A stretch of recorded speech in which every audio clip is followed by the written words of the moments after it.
할렐루야. 오늘도 하나님께서 우리와 함께 하실 줄 믿습니다.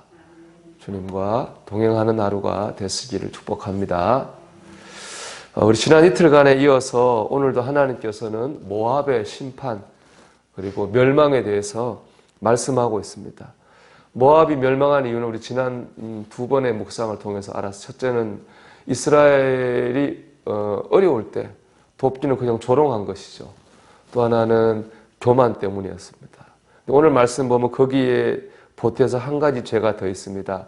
그것은 바로 우상 숭배를 한 죄입니다.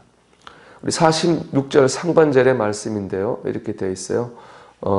모압이여 내게 화가 있도다. 그모스의 백성이여 망하였도다. 이렇게 되어 있습니다. 그모스의 백성이라는 말은 그모스 신을 섬기는 사람들이라는 겁니다. 그모스는 우상인데요. 그다음 이 고대 근동에서 그모스 신을 제일 열심히 섬긴 민족이 바로 이 모압 민족이었습니다. 그들은 그동안 이스라엘을 아프게 하고 교만한 죄를 더해서 우상 숭배의 죄까지 합쳐져서 결국에는 망했습니다. 하나님 예언대로 망했는데요. 기원전 582년에 이제 바벨론의 침공을 받는데 그들의 역사에서 모압 민족 이름이 없어졌어요.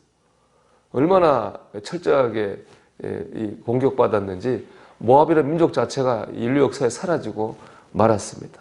무서운 심판을 받은 거죠. 근데 여러분, 우리가 생각하여 참 제가 이 말씀 묵상하면서 이런 질문을 던져봐요. 하나님께서 왜 이렇게 모압 민족에게 관심이 많으실까? 그런 생각을 한번 해봤어요.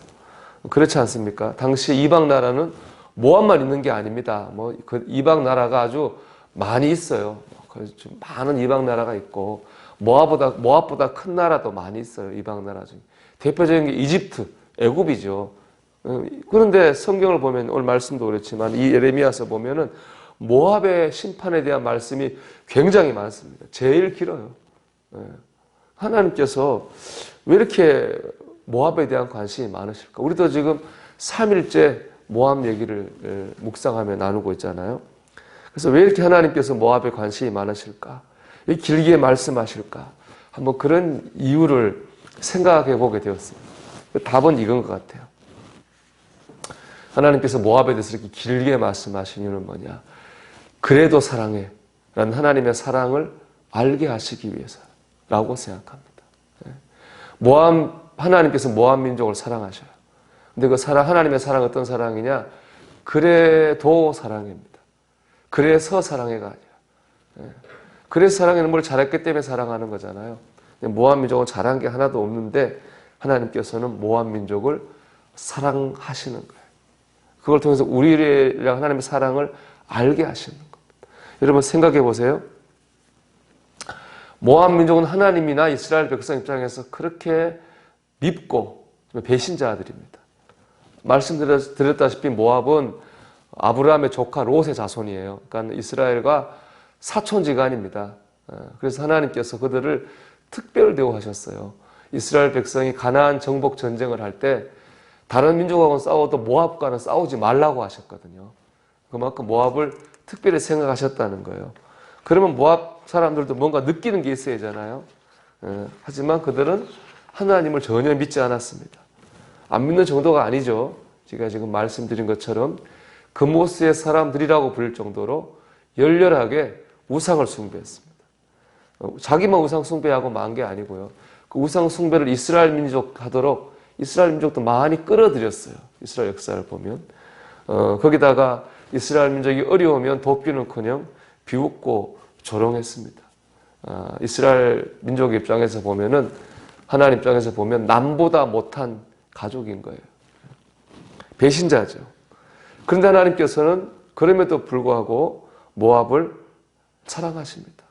오늘 우리 본문에 나온 것처럼 그동안 본 것처럼 모압을 향한 관심을 하나님이 끊지 않으십니다.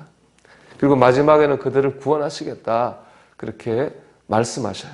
우리 47절의 말씀인데요. 그러나 내가 마지막 날에 모압의 포로를 돌려보내리라. 여호와의 말씀이니라. 모압의 심판이 여기까지니라. 모압의 구원에 대해서 말씀하죠. 정말 그래서 모압을 향한 하나님의 마음은 그래도 사랑입니다. 하나님을 배신했지만, 하나님 마음을 아프게 했지만, 하나님은 그래도 모압 민족을 사랑하셨다는 거죠.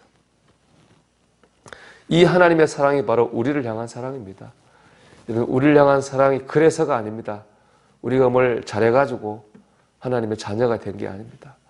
우리가 뭘 잘해서 죄의 사함을 받고 구원을 받은 것이 아닙니다. 이 하나님의 사랑이 우리를 구원하고 하나님의 자녀 삼으신 겁니다.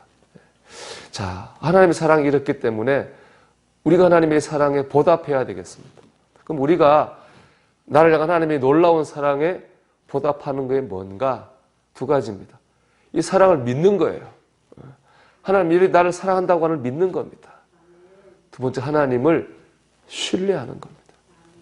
하나님을 믿고 신뢰하는 것이 나를 향한 하나님의 놀라운 사랑에 우리가 보답하는 겁니다. 여러분, 하나님을 믿고 신뢰하시길 바랍니다. 겟세마네 동산은 예수님께서 십자가에 못 박히시기 전, 잡히시기 전에 마지막으로 기도하신 자리죠. 그때 주님의 마지막 기도는 이거잖아요. 아버지여, 내 뜻대로 마시고 내 원대로 마시고 아버지의 뜻대로 없어서.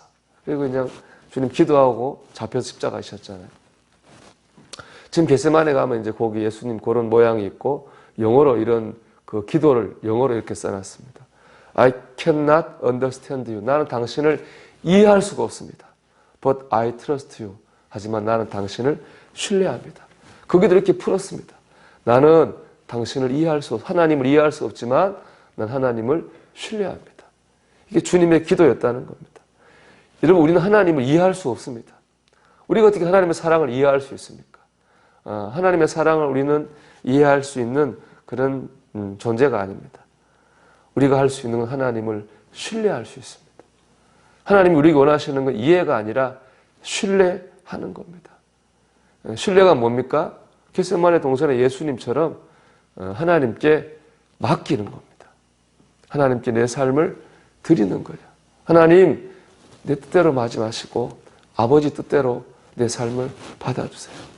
하나님께 맡기는 게 신뢰입니다. 그런 신뢰가 있었기 때문에 주님은 담대히 십자가 앞으로 나아갈 수가 있었습니다. 또 구약 성경 보면은 하나님을 신뢰했던 다윗이 이렇게 고백하잖아요. 내가 사망의 음침한 골짜기로 다닐지라도 해를 두려워하지 않을 것은 주께서 나와 함께 하심이라. 여러분, 하나님을 신뢰하시기 바랍니다. 하나님을 신뢰할 때 주님과 동행할 수도 있고 십자가 앞으로 나아갈 수도 있습니다. 하나님의 사랑 우리가 믿고 신뢰하면서 오늘도 주님과 동행하는 하루가 되시기를 주 이름으로 축원합니다. 기도하겠습니다. 오늘도 하나님의 사랑을 믿고 하나님을 신뢰하는 삶을 살게 해 주시옵소서. 기도드리겠습니다.